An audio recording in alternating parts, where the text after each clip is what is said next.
synergistically to promote growth.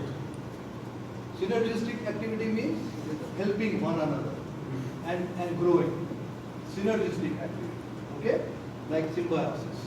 So, because insulin is required for the synthesis of proteins, we have already seen how insulin affects amino acid uptake and synthesis of proteins. So, because insulin is required, it is as essential for growth as growth hormone. Without, suppose growth hormone is there, no insulin is there, growth will not take place. Okay, so there are conditions in the childhood, etc. There are different conditions, starting from pituitary, which is responsible for the growth hormone, dwarfism, cretinism. You find out for yourself, which is related to insulin deficiency. A combination of these hormones causes dramatic growth. Dramatic means highly effective, let me say.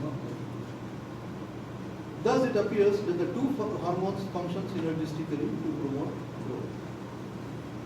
Mechanism of insulin secretion, which is this cell. 1 minute. Is it the growth hormone is anti-insulin hormone?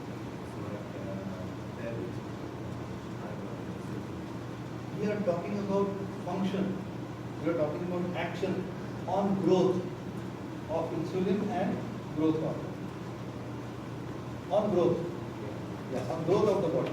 So if one is there, other has to be, it is also a requirement. One cannot do without the other, mostly.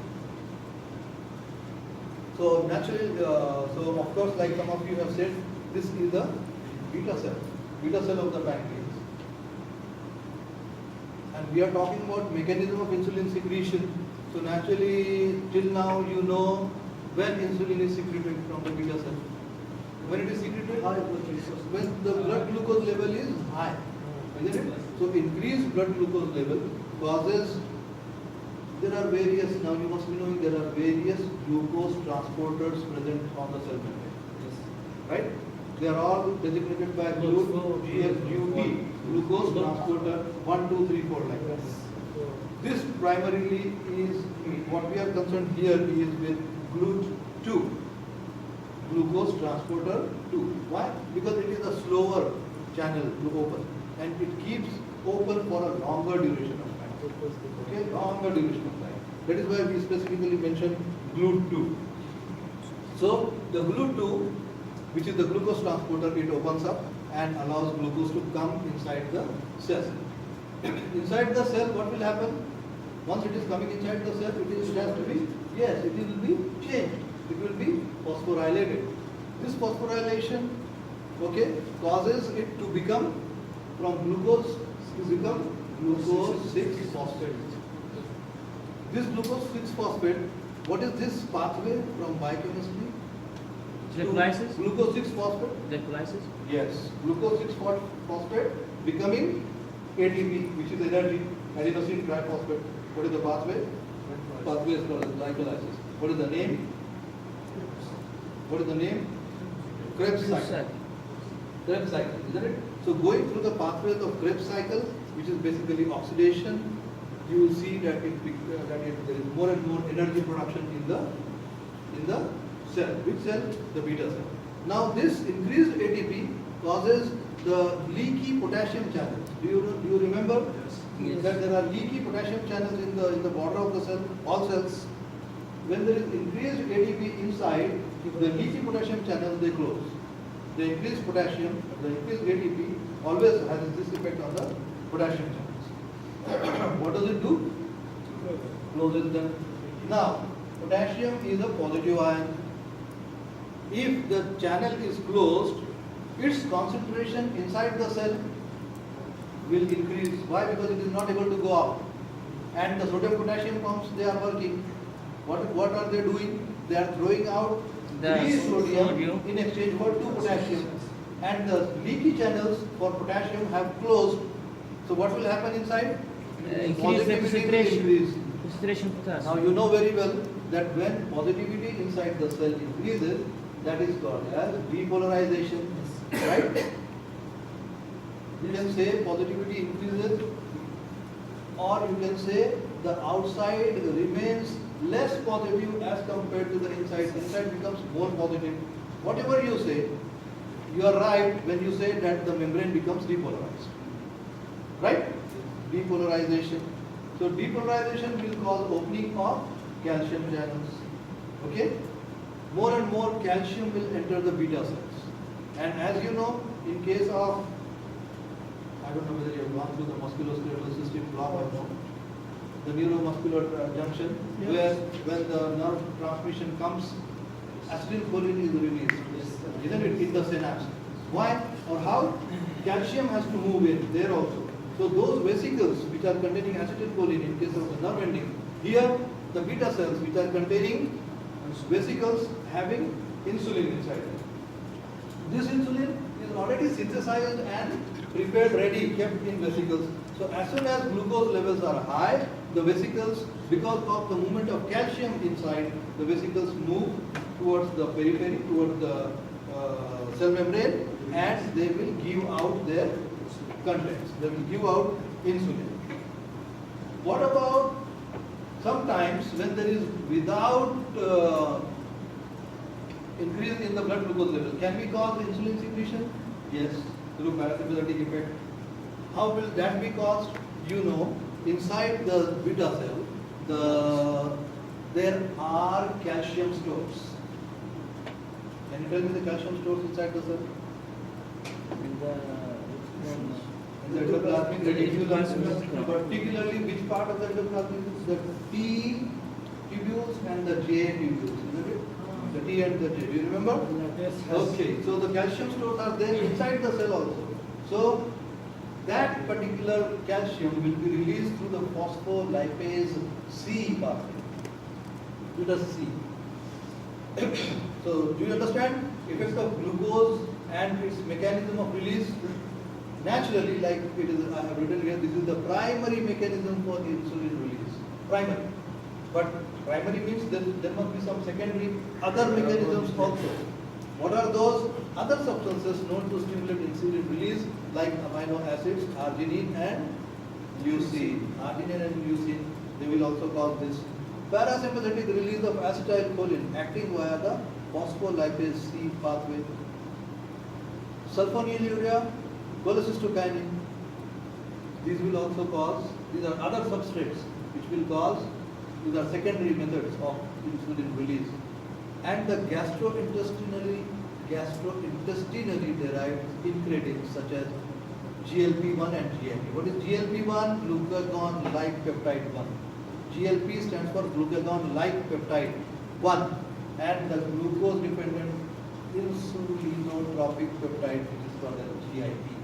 So these are also gastrointestinally derived. Yani they are derived from the lumen, derived from the mucosa of the GIP. Which substances? GLP-1 and GIP. Release of insulin is strongly inhibited. Strongly inhibited. We see all these are increasing, yes, or stimulatory effects. What about inhibitory effect? Parasympathetic is stimulating, so sympathetic will be inhibition. Release of insulin is strongly inhibited by non-pituitary, which leads to increased blood glucose levels during stress. Do you remember any other hormone which causes this? During stress, fight and flight. Which is cortisol. How does, where is it coming from? From the adrenal cortex. Adrenal cortex. It rapidly increases blood glucose levels. Now control of insulin secretion. Now you will understand from here, it will be very fast, because we have covered almost all that I wanted to tell you. From here, it is just a connection now, okay, of things. Control of insulin secretion, number one, by blood glucose levels. We have already seen in the previous slide. I need not go in detail now. Blood glucose level, how it controls insulin secretion. Muhammad, you are sitting in front and sleeping. Hypoglycemic. What are your blood insulin levels right now? He is not even understanding what I am saying. Huh? Maybe. Why are you asleep? Maybe. Okay. So blood glucose level. Can someone tell me what are the normal blood glucose levels And random or fasting, doctor. Basically less And than random or 110. fasting. It should be basically less than 110. Am I correct if I say like this? Yeah. Less than 110 milligram. What is the unit? Per deciliter. Okay? Or you can say milligram percent. You can say milligram percent or milligrams per deciliter. Less than 110 is the normal random blood glucose level. Okay? Yes. Until 80 or less than 100 until the lower limit. 80 or Should be above 80, 70, 80. Should be above that. Anything below that, consistently below that is hypoglycemia. So the rate of insulin secretion is minimal when we are having normal blood glucose level. Now after a meal, naturally our carbohydrate levels or blood glucose level shoots up. Okay. Now when it is shooting up, there will be more and more insulin release. Insulin release is occurring in two phases. Phase 1, rapid phase. Phase 2, slow phase.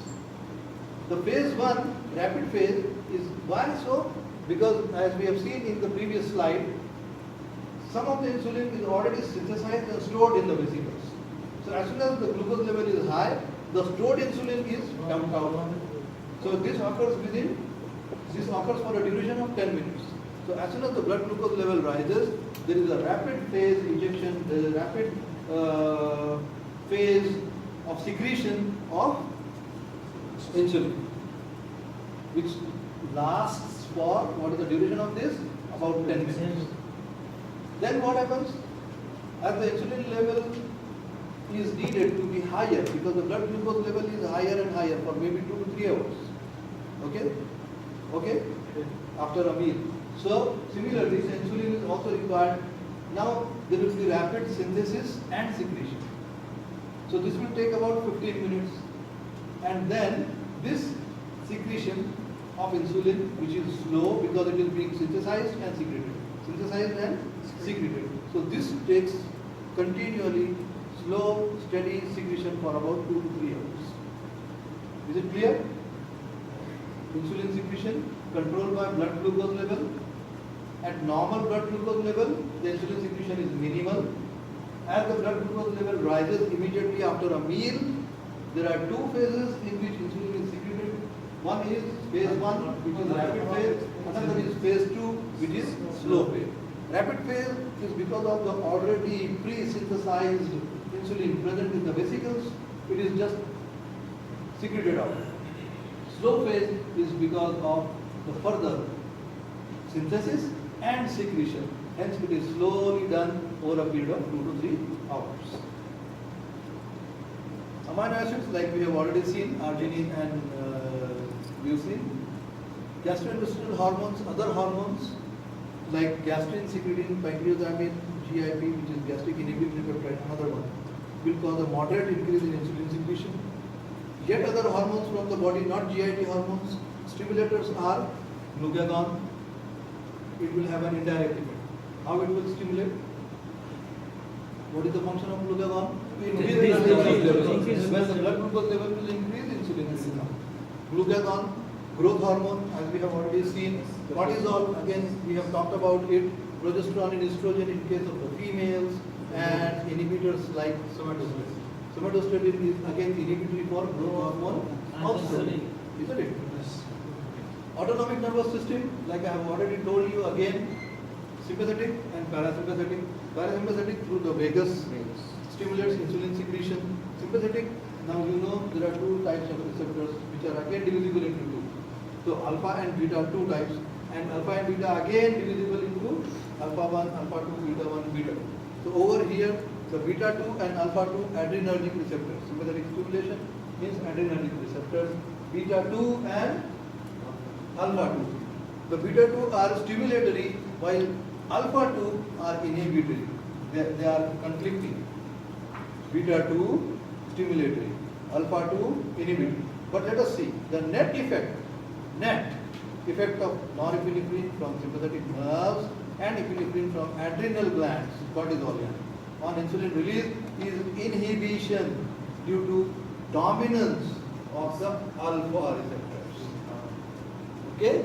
The net effect is due to dominance of alpha receptors. Other things which control insulin secretion, like drugs like sulfonylurea and tolbutamide, they can be used for treatment of diabetes, isn't it? Tolbutamide and sulfonylurea. So they are valid. Now this is a table, increase of insulin and decrease of insulin. Hold on. Okay? Glucagon. Now from here I can stop. I mean, because I have told you in depth about insulin. Just reverse it and you know about glucagon. Okay? So very rapidly, glucagon is a hyperglycemic hormone. Correct? Yes. Hyperglycemic. By the way, insulin is also called as hormone of abundance. Hormone of abundance. Abundance means lot of things are present. Abundant. Okay? So hormone of abundance. Why? Because it causes our body to grow, like we have seen. It causes stores of our body to grow. Store of what? Carbohydrate, protein, fat. That is why it is called as the hormone of abundance. It is also called as anabolic hormone. Am I correct? Yes. Because anabolism is growth, catabolism opposite of that, breakdown, isn't it? That is why insulin is an anabolic hormone.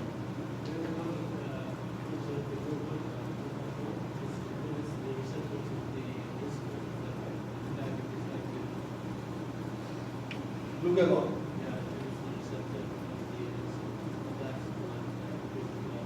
Oh yes, that is one of the causes of type 2 diabetes. That is one of the causes of insulin resistance. That is insulin resistance you are talking about. Glucagon is also called hyperglycemic hormone, greatly enhances availability of glucose to organs of the body. Glucagon stimulates glycogenolysis, opposite of what we have seen in insulin. Glucagon has immediate and pronounced effects on the liver to increase glycogenolysis and release glucose into the blood. This effect is achieved through activation of liver phosphorylase, obviously, because it is phosphorylase which is responsible for breakdown of glycogen into glucose phosphate and the further steps.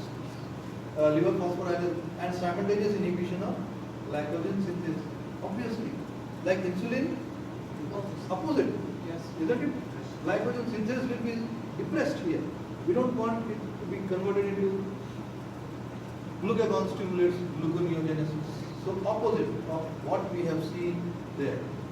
Very briefly, secretion of glucagon stimulated by and inhibited by. So you can read for yourself. What is secreting, what is increasing the stimulation, what is decreasing the stimulation. No need for explanation. Needed? Any explanation needed? No. This picture in one glance tells you about homeostasis of his glucose level in the body. As you can see, this is the flat is the normal blood glucose level, which is less than 110 milligram per deciliter. Okay, so this is the flat board. High blood glucose level. Okay, high blood glucose level. What will happen? This will happen. All the red arrows, and it will bring the high blood glucose level back to normal. If the blood glucose level is low blood glucose level, this will happen, and it will bring blood glucose level back to normal. So in one place you can study both insulin and glucagon. What happens when there is hyperglycemia? What happens when there is hypoglycemia? Because as you know, the blood glucose level, like every other thing in the body, has to be maintained in a specific level. It should not be more than that constantly, it should not be less than that. And how this homeostasis, blood glucose homeostasis is achieved, this is the picture. Clear? What is diabetes? Just very briefly, just defining. I am not discussing diabetes here. What is diabetes? Simply put, high blood sugar, high blood glucose, isn't it? High blood glucose, simply put. Diabetes mellitus is a group of diseases, not a single condition. It is a group, always, it is a group of diseases characterized by high levels of blood glucose resulting from defects in insulin production insulin action or both. Understand? This is the complete definition of diabetes.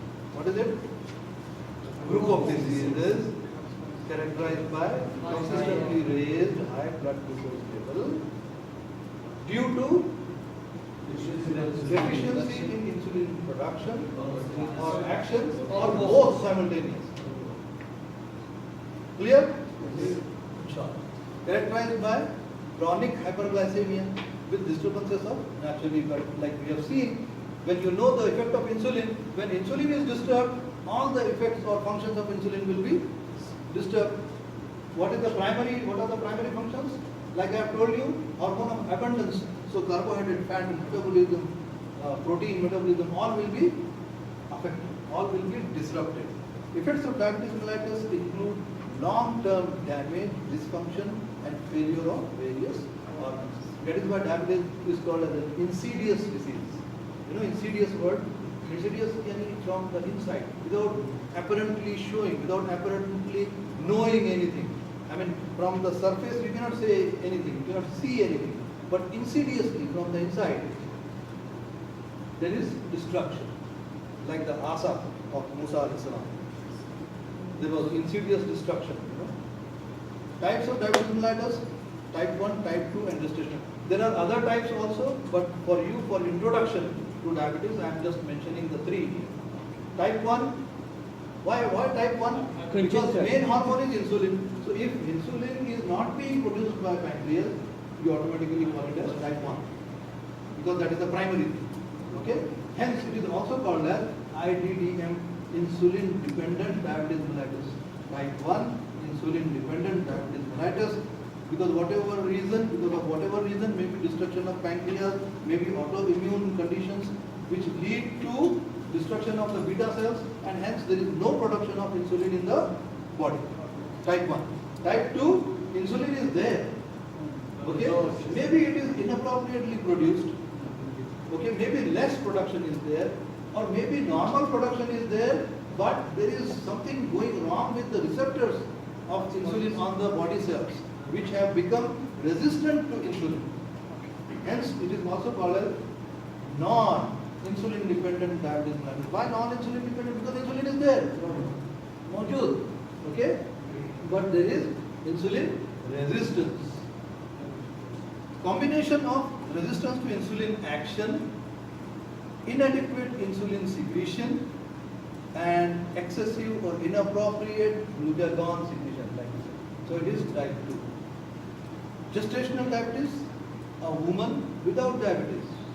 She is not a diabetic, but when she is pregnant, usually in the last trimester or the last half of the second trimester and the third trimester of pregnancy, she may have high blood glucose levels. This hyperglycemia during pregnancy in a non-diabetic woman is called as gestational diabetes. Gestation means, period of gestation means the period of pregnancy. So hence it is called as gestational diabetes. Any questions?